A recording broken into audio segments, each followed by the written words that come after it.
E aí galera, beleza? Tudo tranquilo? Professor Thiago Ferreira, professor de Biologia, e seja muito bem-vindo ao nosso canal. Se você ainda não é inscrito, se inscreva, tá? Para você receber aí toda segunda-feira um vídeo novo de Biologia para a sua preparação para o vestibular. Na videoaula de hoje nós vamos falar sobre protozoários, o primeiro grupinho dentro do reino protoctista a ser estudado. Bons estudos!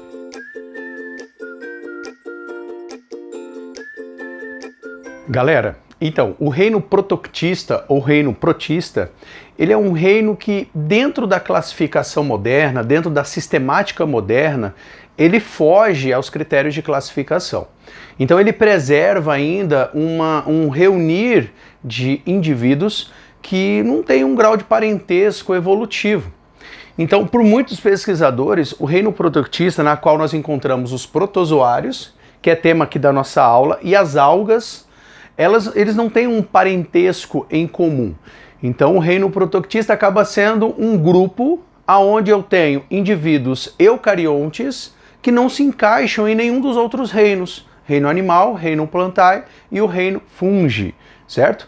Então aqui na verdade o que a gente faz? Coloca eles dentro do reino protista, estuda as características particulares de cada um dos dois grupos, protozoários e algas, e aí a gente tenta entender um pouquinho. Caso a gente consiga identificar novos indivíduos, a gente tenta enquadrar num desses dois grupos e coloca até que a gente cria um critério, né, de classificação um pouco mais específicos, tá bom? Protozoários, como primeiro grupinho dentro do reino protoctista, o nome ele faz uma referência a animal primitivo. Acredita-se que o grupo de o grupo ancestral dos animais seria um indivíduo muito semelhante a alguma das características apresentadas pelos protozoários atuais. Vamos aqui a algumas características gerais. Então, todo protozoário ele é eucarionte, ele é formado por uma célula eucariótica. Se você tem dificuldades, né, em diferenciar célula eucariótica de célula procariótica, só acessar aqui o cardzinho para tirar suas dúvidas. Todos eles 100% são unicelulares. Eles podem formar associações coloniais. Inclusive existe um grupo de protozoários flagelados coloniais muito semelhantes em termos de algumas estruturas, particularidades de células, semelhante ao grupo dos poríferos, tá? Então é bastante interessante essa informação. E são heterótrofos, todos eles são heterótrofos. A grande maioria dos protozoários eu vou encontrar vivendo em ambiente aquático, tanto em água doce quanto em água salgada. E eu também posso achar em ambiente lodoso, né? Aquele ambiente ali que ele é encharcado, ele tem uma certa quantidade de água, mas ele tem uma relação muito grande com o ambiente terrestre. Além de eu achar também, né, protozoários vivendo em ambiente terrestre úmido. A grande maioria desses protozoários, eles são de vida livre, mas eu consigo, tá, encontrar representantes mutualísticos. O que são isso? São indivíduos que acabam convivendo com outros seres vivos de espécies diferentes, e aí eles acabam trocando benefícios, né? O que um produz gera benefício para o outro, o que o outro produz gera benefícios para esse primeiro. Um exemplo clássico, né, são os protozoários encontrados dentro do trato digestório de ruminantes. Eles ajudam na degradação da celulose, que aí fica como fonte de energia para os ruminantes. E faltou colocar aqui a observação, eu já coloco logo agora, tá? Vou sair daqui um pouquinho, ó. Deixa eu ver se eu coloquei. Eu não coloquei. Então, muitas espécies de protozoários são parasitas, tanto de animais como de plantas, tá? E aí a gente tem umas parasitoses humanas muito famosas que caem em prova. Nós temos aqui a doença de Chagas, nós temos a malária, a amebíase, a leishmaniose. São todas aí parasitoses conhecidas aí das pessoas, tá bom? Em termos de fisiologia, o que é interessante focar nesse primeiro momento? O processo de digestão que acontece com eles e também o processo de osmorregulação que vai acontecer com a maioria dos protozoários. A digestão nos protozoários ela é intracelular. São formados por uma única célula, eles vão englobar partículas estranhas ao meio, partículas orgânicas, podem ser bactérias, outros protozoários, algas, e aí eles vão se alimentar. Esse englobar ele pode ser tanto por fagocitose como por pinocitose. E aí dentro da célula vai ter a digestão. E a osmorregulação ela é realizada por uma organela chamada de vacúolo contrátil, ou também chamada de vacúolo pulsátil. Ela tem por objetivo ajudar no controle osmótico que vai acontecer em um protozoário que vive em água doce, que aí ele tem uma tendência a entrar água por osmose. Beleza? E aqui eu fiz a representação de um protozoário ameboide, tá? Então, se eu não me engano, é a Entamoeba proteus, a base que eu utilizei, né, para montar esse esquema, é um protozoário de vida livre, que vive normalmente em água doce, tá? Encontrado em água doce. Então ele apresenta como características os pseudópodes, que são essas expansões que tem do citoplasma com a membrana plasmática, que tem duas funções: locomoção, tá? Então ele vai provocando deformações do citoplasma, ele vai se locomovendo, ou alimentação, que aí ele já tem uma relação direta com a digestão, beleza? Então são os pseudópodes. E aí aqui nós temos a membrana plasmática, que entra em contato direto com o meio externo. O citoplasma, normalmente ele é dividido em duas porções. A parte do citoplasma que está mais próxima da membrana plasmática, ela é chamada de ectoplasma, é um pouquinho mais denso, e a parte mais interna, próxima do núcleo, é chamada de endoplasma. Aqui a gente tem o núcleo e eu destaquei as duas situações que estão relacionadas com a fisiologia: o vacúolo contrátil e um vacúolo digestivo. Lembrando que tem várias outras organelas aqui, eu não representei aquelas outras organelas importantes para uma célula eucariótica.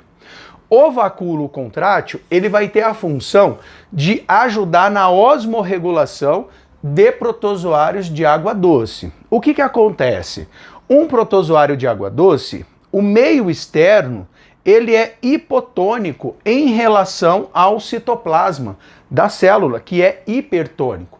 Quando você tem essa diferença de concentração, existe uma tendência natural de movimentação da água do meio hipotônico para o meio hipertônico. Isso é a osmose.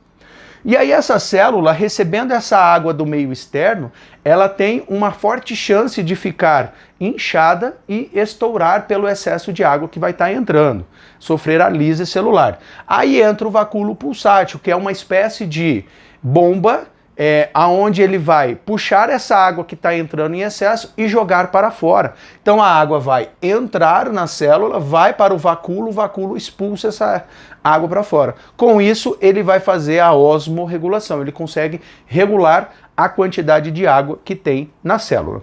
Já o vacúolo digestivo, né, ele vai ser formado a partir de um movimento de fagocitose ou pinocitose, que são deformações que acontecem na membrana plasmática, capturando uma determinada molécula orgânica, um outro ser vivo. Automaticamente, esse fagossomo, vamos supor que foi uma fagocitose, vai se envolver com os lisossomos, que é aquela organela responsável pela digestão intracelular. E aí vai ocorrer a digestão, certo? Muitos protozoários utilizam, né, esse processo de captura de alimentação, e aí aquilo que é aproveitado é passado para o citoplasma, aquilo que vira dejeitos, né, vai ser mandado para fora da célula, tá? Eu vou dar uma ajeitadinha no quadro e a gente vem com a classificação rapidamente, beleza? Então, galera, para poder finalizar a aula, eu coloquei aqui de forma bem simples algumas informações que são interessantes você fazer uma ligação dentro de cada grupo dos protozoários. Já adianto para vocês que quando a gente tenta classificar protozoários, nós entramos num poço de problemas, digamos assim. Muitos livros ainda adotam a classificação um pouco mais antiga associada aos meios de locomoção. E aí, quando a gente fala em meios de locomoção, nós temos apenas 4 grupos, né? Que são os rizópodas, que são os protozoários que se locomovem por meio de pseudópodes, os apicomplexa, que são os protozoários que não possuem meio de locomoção, os zoomastigóforo, ou aparece como apenas mastigófora, por meio de flagelos, e os ciliófora, ou ciliados, por meio de cílios. Esses eram os 4 clássicos. Esses 2 aqui que eu coloquei, o filo Actinópoda e o filo Foraminífera, eram 2 grupos que estavam incluídos na classificação de locomoção dentro dos Rhizópoda, porque eles apresentam pseudópodes como locomoção e até captura também do alimento. Só que os exercícios mais modernos, livros mais atualizados, estão trazendo essa composição que eu trouxe para vocês de 6 grupos, 6 filos dentro, do grupo dos protozoários, tá? Então vamos lá.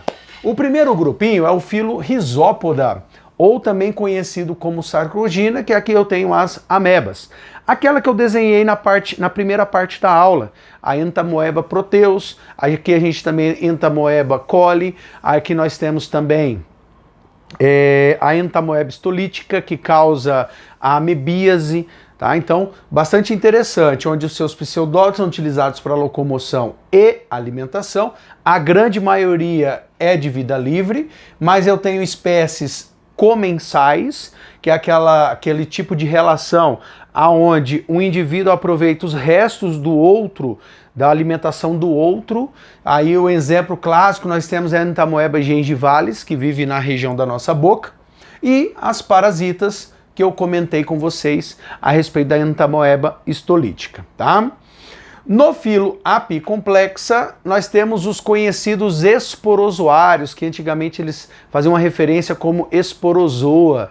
Aqui eles não possuem estruturas de locomoção, então normalmente eles dependem de um vaso de condutor de sangue, alguma coisa do tipo, para poder estar transportando ele no interior do indivíduo.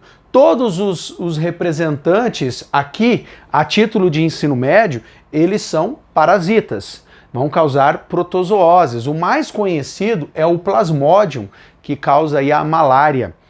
Eles recebem o nome apicomplexa porque eles têm uma estrutura chamada de complexo apical, que é uma estrutura proteica que os pesquisadores acreditam que tem uma relação com reconhecimento da célula hospedeira. E aí serve para ajudar na perfuração dessa célula para ele poder estar invadindo. Aqui nós temos os zoomastigófora, que são os protozoários que se locomovem por meio de flagelos. Aí eles também podem ser chamados simplesmente como mastigófora. O mais conhecido aqui, o mais clássico, é o Trypanosoma cruzi, que é o causador da doença de Chagas. Então ele é bastante conhecidinho. Eu tenho aqui protozoários de vida livre ou os parasitas, que no caso eu comentei um. Muitas espécies são mutualistas. Existe um tipo de flagelado que vive dentro do trato intestinal de cupins, que auxiliam ele no processo de digestão da celulose, tá bom? E existem alguns representantes coloniais, chamados de coanoflagelados, que eles se assemelham muito àquelas células dos poríferos chamadas de coanócitos. Quarto grupinho, nós temos o filo ciliófora, ou o filo dos ciliados, que se locomovem por meio de cílios. Uma coisa interessante que é bom ter na cabeça aqui é que eles são os únicos que apresentam 2 núcleos dentro da célula, o macronúcleo e o micronúcleo.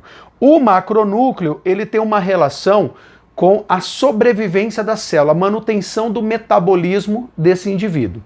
O micronúcleo é um núcleo que tem informações relacionadas a um processo de reprodução sexuado. Tá? Então, bastante interessante. Outra coisa, eles apresentam uma estrutura que simboliza uma boca. Ele faz uma analogia a uma boca chamada de citóstoma, tá? Que é por onde vai entrar a partícula alimentar que foi fagocitada através de um suco oral. Ele chega na região do citóstoma e a partir dali forma-se a vesícula digestiva. E aí depois, após o processo de digestão, nós temos o citoprocto, que faz a função de um ânus, tá? Então aí ele tem a função de estar eliminando aquilo que não foi aproveitado. O exemplo clássico que nós temos aqui é o paramécium. No filo Actinópoda, nós temos dois grupos de representantes. Nós temos os radiolários e os heliozoários. Eles são bem bonitinhos de se ver, que eles são arredondadinhos com pseudópodes bem filamentosos, bem afiladinhos, bem fininhos, né, que fazem a captura. É muito comum você encontrar representantes do Actinópoda, né, convivendo com zooxantelas, que são aquelas algas endosimbiontes, né, que vivem internamente e apresentam colorações diversas. E o último grupo, o filo Foraminífera, eles são famosos por apresentarem uma carapaça, que muitas das vezes ela pode ser de carbonato de cálcio, de quitina, de sílica, normalmente materiais que estão ali na areia. Aí eles acabam adotando aquela impregnação. Com perfurações, o nome foramen significa furos, né, perfurações, por onde vão sair os pseudópodes, né, finos pseudópodes, ligados a rochas sedimentares. São excelentes indicadores de regiões aonde pode ter petróleo sedimentado ali em camadas inferiores, beleza? Com relação à classificação, isso aqui é bem simples, tá? Então você tem que ficar bem atento, anota essas informações que eu comentei com vocês, que já são informações úteis, tá? Para você saber diferenciar eles numa eventual questão que envolva classificação. Segura um pouquinho que eu venho já com um recadinho. Bom, galera, em primeiro lugar eu quero dizer que eu estou extremamente feliz com o andamento do canal. Tá? Eu estou tendo aí uma boa receptividade, até por parte dos alunos, então muito obrigado a você que se inscreveu, a você que está assistindo, que está te ajudando de alguma forma. Agora, se você ainda não é inscrito, eu te convido a se inscrever no canal. Toda segunda-feira, às 13 horas, eu libero um vídeo novo. A partir de janeiro, né, de 2021, a gente vai estar liberando 2 vídeos por semana, tá? Para você dar aquele intensivão dentro, né, do nosso Enem. Se você quiser me seguir nas redes sociais, tem aqui meu canalzinho lá no Instagram, no meu perfil no Instagram, no Facebook, onde eu também posto materiais relacionados à biologia. Beleza? Qualquer coisa, coloque nos comentários, que aí eu vou estar tendo um prazer de estar respondendo, tanto sugestões quanto críticas. Beleza? Bons estudos e fui!